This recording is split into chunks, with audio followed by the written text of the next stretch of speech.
بعضیا اشتباه میکنن، نقطه درگیری رو اشتباه میکنن، خمپاره و توپخانه خودشون را آتش میکنن به سمت یه نقطه‌ای که اونجا دشمن نیست، اونجا دوسته.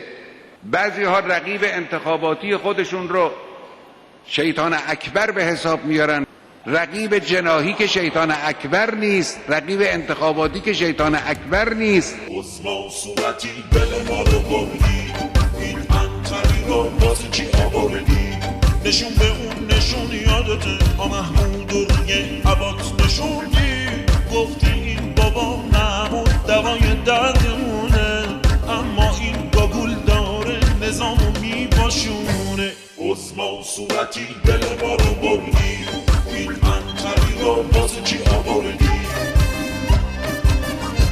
تفریح سالم چیست؟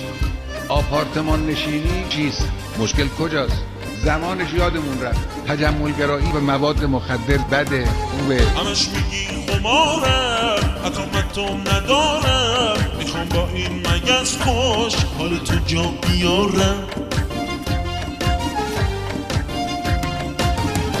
تو برج زهر ماری، تو دنیا جا نداری، همش یه جا نشستی، دماغ تو میخوری.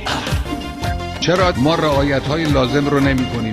مشکل کجاست؟ بابا اون محمود ریزو رها کن، یا اینجا دشتاشو سوا کن، از اون اول همه شدات خطا بود، بیا مرم بشود بازم خطا کن، بیا مرم بشود بازم خطا کن.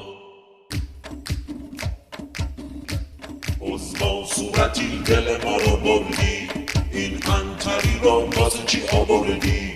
عثمان صورتی دل ما رو بردی، این انتری رو واسه چی آوردی؟